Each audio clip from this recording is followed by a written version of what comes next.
Chapter 6.4 Training and Development in your new edition book. This is given on page number 181. Listen to me. First of all, you will look at what is the meaning of basically training. कहता after recruitment and selection being done under the staffing process, the next phase is training. Training का मतलब होता है current job performance को improve करना. आप जो भी जॉब कर रहे हैं उसकी करंट जॉब की आपकी जो परफॉर्मेंस है उसको इम्प्रूव करना. कहता है training is the art of increasing the knowledge and skill of an employ for doing a particular job. ये ट्रेनिंग का मतलब है. मेरी लैंग्वेज में मैंने बताया कि करंट जॉब को या करंट परफॉर्मेंस को कैसे इम्प्रूव करना है, उस स्किल्स को कैसे इम्प्रूव करना है. Well, that is training. तो सीधी सी बात है, ये फीचर्स ऑफ ट्रेनिंग दे रखे हैं आपको. फीचर्स ऑफ ट्रेनिंग में सीधा बताया जाता है मेन कि ट्रेनिंग के ऊपर किसी भी प्रकार का खर्चा, कोई एक्सपेंस नहीं है. ये इन्वेस्टमेंट है, ये वेस्टेज नहीं है. ये एक स्पेशल जॉब की ट्रेनिंग है. आप किसी स्पेशल जॉब में, आप आर्मी की ट्रेनिंग ले रहे हैं, कंप्यूटर्स की ले रहे हैं, आप किस चीज़ की ट्रेनिंग ले रहे हैं. कहता है ये ऑर्गेनाइजेशन यानी कि बिज़नेस और आप दोनों के लिए बेनिफिशियल है. इसकी डिटेल आगे आएगी. कॉन्टीन्यूस प्रोसेस है. ऐसा नहीं है कि आपको आज ट्रेनिंग दे दी तो 6 महीने के बाद आपको इस ट्रेनिंग में रिफ़्रेश करना पड़ेगा. ये सारी उम्र चलेगा जब तक आप जॉब में रहेंगे. Training and development both are different. Training का मतलब होता है करंट जॉब की इन्फॉर्मेंस और डेवलपमेंट का मतलब होता है बेसिकली आपकी नॉलेज को वाइड करना आपके फ्यूचर के लिए. Development basically is for managerial class. It is to manage other people. Training and education are different. Training का मतलब होता है करंट जॉब को जॉब में आपकी स्किल्स को इम्प्रूव करना, और एजुकेशन का मतलब है उससे रिलेटेड आपको नॉलेज देना. ये इम्पॉर्टेंस ऑफ ट्रेनिंग है. और इम्पॉर्टेंस ऑफ ट्रेनिंग में इम्पॉर्टेंस टू ऑर्गेनाइजेशन अलग है, इम्पॉर्टेंस टू एम्प्लॉई अलग है. यार, आपकी फैक्ट्री को, आपके बिज़नेस को अगर आप ट्रेंड है तो क्या इम्पॉर्टेंस है. कहते हैं कि आप मटेरियल का अच्छा इस्तेमाल करोगे, कम वेस्ट करोगे तो इकोनॉमिकल है, आप प्रोडक्शन सस्ती करोगे. उसके बाद आप अगर ट्रेंड हैं तो आपकी क्वालिटी ऑटोमेटिकली इम्प्रूव्ड आएगी और क्वांटिटी की आउटपुट भी अच्छी आएगी. Less requirement of supervision. Trend employees के ऊपर सुपरविजन की ज़रूरत कम है. पता है ये कम नुकसान करेगा. Reduce labour turnover and absenteeism. आप ट्रेंड हैं तो आप अपनी जॉब की टर्नओवर या अपने प्रोडक्शन की टर्नओवर को बेसिकली अपना कायम रखेंगे और there will be no scene of absenteeism. उसके बाद है इम्प्रूवमेंट इन अडेप्टेबिलिटी. अडेप्टेबिलिटी का मतलब है कल को कोई न्यू टेक्नोलॉजी आती है तो आप उसके ऊपर ईजिली अडेप्ट कर लेंगे, उसमें कोई हिचकिचाहट नहीं दिखाएंगे. बिकॉज करंट जॉब में आप बेसिकली स्किलफुल हैं तो नई टेक्निक को करंट जॉब में अडेप्ट करने के लिए आपके लिए ईजी रहेगा because you are trained. Employees को क्या बेसिकली इंपॉर्टेंस है कि आप बहुत ट्रेंड एम्प्लॉय हैं तो सबसे पहले आपकी मार्केट वैल्यू बढ़ जाएगी. आपको अलग अलग बिजनेस वाले बुलाएंगे, मेरे यहाँ काम कर ले, मेरे यहाँ काम कर ले. कैपेसिटी और एफिशिएंसी आपकी इंक्रीज्ड रहेगी. आप कम एक्सीडेंट, कम नुकसान मशीनों का करेंगे. जॉब से आप सेटिस्फाइड रहेंगे. मेथड ऑफ ट्रेनिंग के अंदर 2 किस्म के ट्रेनिंग मेथड होते हैं. एक होता है ऑन द जॉब, जॉब के दौरान, यानी कि जो ट्रेनिंग आपको जॉब के दौरान दी जाती है वो ऑन द जॉब ट्रेनिंग होती है. सबसे पहले ये इंडक्शन ट्रेनिंग है. इंट्रोडक्शन ट्रेनिंग बोलते हैं इंडक्शन ट्रेनिंग को. कहते हैं नया बेसिकली एम्प्लॉई आया, उसको आपने सीधा सीट पे बिठा दिया और ये बता दिया ये आपका बॉस है, इससे पूछ के ये आपका एम्प्लॉई है, इससे आपने ये काम कराना है. You are a sandwich. ऊपर से लर्न करो, नीचे से लर्न करो. आप बेसिकली पुश एंड पुल से लर्न करो. आपको ट्रेनिंग ड्यूरिंग द वर्क देनी है, काम करते करते सीखो.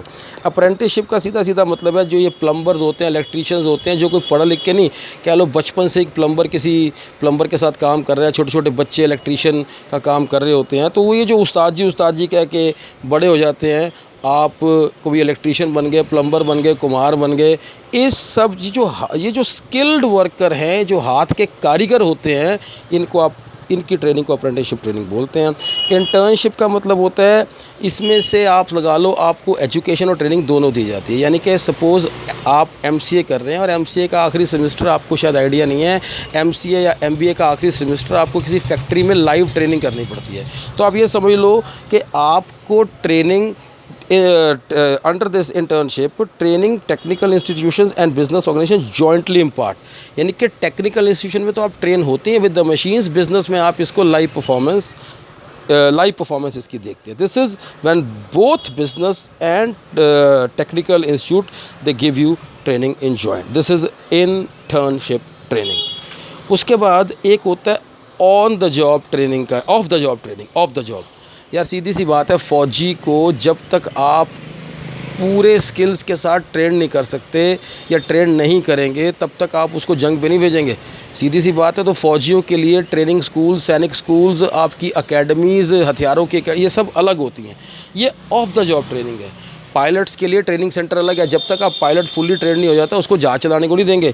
इसको आप बोलते हैं बेसिकली वेस्टिब्यूल ट्रेनिंग। जो मैंने आपको पायलट्स के लिए एग्जांपल दिया, फौजियों के लिए ये वेस्टिब्यूल ट्रेनिंग है कि स्पेशल ट्रेनिंग सेंटर में जब तक आप फुल्ली स्किलफुल नहीं होते तब तक आपको जॉब पर नहीं भेजा जाता। डेवलपमेंट होता क्या है? देखिए, डेवलपमेंट का मतलब है whatever you are doing, what is the link of that with the future. It refers to the process design to develop skills necessary for future activities. भाई, आपकी करंट जॉब से, आपकी परफॉर्मेंस से future में क्या benefit होने वाला है, दिस इज़ डेवलपमेंट। देखा जाए, emphasis on all round development, ये फीचर है इसका। दूसरी बात, more emphasis on education than on training. आपको एजुकेट किया जाता है ट्रेन एम्प्लॉयज़ से काम लेने के लिए। आपके हिडन टैलेंट का यूज़ किया जाता है to train employees for accepting challenges. आपको डिफरेंट रिस्पॉन्सिबिलिटीज़, डिफरेंट चैलेंजेस को एक्सेप्ट करना पड़ता है ताकि आप अपने इतना काम दूसरों से करवा सकें। नीड फॉर एम्प्लॉय डेवलपमेंट क्या है? भाई, आज आप रिस्पॉन्सिबिलिटीज़ को बेसिकली ग्रैस्प कर रहे हैं। अगर आप उस रिस्पॉन्सिबिलिटी को अच्छे से निभा पाते हैं तो कल को आप फ्यूचर के मैनेजर बन सकते हैं। This is need for employ development. देखिए, ये ट्रेनिंग और डेवलपमेंट का डिफरेंस दिया हुआ है। It is a process to increase knowledge and skills and it is a process of learning and growth. तो सीधी सी बात है, स्कोप देखा जाए तो ये ट्रेनिंग का लिमिटेड है पर डेवलपमेंट का बहुत ब्रॉड स्कोप है। ये पूरा यूनिट था आपका 6.1 जो ब्रीफ में आपको यहाँ दिया हुआ है। कहता इंस्टेंट लर्निंग मैप ऑफ 6.1। 6.1 में स्टाफिंग के कुछ आपको यहाँ पर इंपॉर्टेंसेस दे रखी हैं। स्टाफिंग का पूरा प्रोसेस आपको यहाँ डिटेल में दिया हुआ है। उसके बाद रिक्रूटमेंट जो आपको प्रीवियस लेक्चर में कराया गया था, ये देखिए, ये आपका सोर्स है, इंटरनल सोर्स, उसके merit demerit, external source of recruitment, उसके मेरिट डिमेरिट, और ये आपका प्रोसेस ऑफ रिक्रूटमेंट है। ये एक मैप वाइज आपको पूरे चैप्टर का समरी दिया हुआ है। उसके बाद आप ये येस्टरडे जो डे 4 ऐसे आपने सिलेक्शन किया था, तो ये सिलेक्शन के टेस्ट हैं जो आपने ये इंटेलिजेंस एप्टीट्यूड टेस्ट देखा था, ये आपको पूरा प्रोसेस दिया हुआ है और ये सिलेक्शन का मीनिंग है। ट्रेनिंग एंड डेवलपमेंट जो अभी आपको पढ़ाया गया, देखिए ट्रेनिंग का ये फीचर्स दे रखे हैं आपको। ये ट्रेनिंग की इंपॉर्टेंस आपकी फैक्ट्री बिजनेस ऑर्गेनाइजेशन के लिए क्या है, एम्प्लॉयज़ के लिए क्या है, इसका मीनिंग क्या है, what are the types of training, induction, ये ऑन द जॉब और ये ऑफ द जॉब के डिफरेंसेस हैं, और ये डेवलपमेंट के फीचर्स आपके पास है। डेवलपमेंट क्या होता है इन द मैप, ये आपको बेसिकली एक समरी दी हुई है एंटायर यूनिट 6 की। बेटे, ये जो बेसिक पर्टिकुलर पेज है ऑब्जेक्टिव टाइप का, ये आपने पिछली बार लास्ट लेक्चर में किया था। ये जितनी एक्सरसाइज अब आपको दी हुई है, total filling the blanks, true false, ये सभी सॉल्व्ड हैं। आपने बेसिकली सॉल्यूशन को कवर करके पहले एक आंसर जनरेट करना है, उसके बाद सॉल्यूशन से मिलाना है। बिकॉज अब ये क्वेश्चन कोई भी है आपके डन सिलेबस से है, 6.1 से है, 6.2 से है, या चैप्टर 6.3 से है, या चैप्टर 6.4 से है। सेम इज़ द केस, ये आपने ट्रू फॉल्स सारे करने हैं। उसके बाद ये रिमेंबरिंग बेस्ड क्वेश्चन है। रिमेंबरिंग बेस्ड क्वेश्चन का मतलब है शॉर्टकट, ये 1 मार्क क्वेश्चन आपको दिए हुए हैं, आप इसको पढ़िएगा। रिमेंबरिंग होता है यादाश्त, जो सिर्फ या व्हाट, व्हेन, हाउ, ये remembering based question, describe, explain. लेकिन अगर आप थोड़ा सा आगे जाएंगे, ये बी पार्ट में आपको have a look, it is application based question, application analysing and development. देखिए, इन क्वेश्चन से गो थ्रू होइए। आपको, आपके पास इस बुक के साथ एक पतली सी बुक आई होगी केस स्टडीज़ की। एक बार आप इस कंटेक्स्ट से गो थ्रू हो जाएंगे तो उसके बाद उन केस स्टडीज़ के ऊपर बेसिकली ट्रैवल करना आपके लिए इजी हो जाएगा।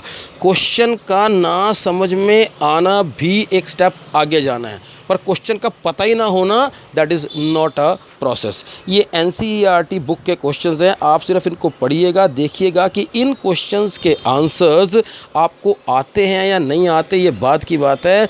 आप अपने चैप्टर में ये कवर कर चुके हैं, आपको सिर्फ ये पता होना चाहिए। So guys, just do your homework what ever is given. मैंने होमवर्क आपको लिख के भेजा हुआ है।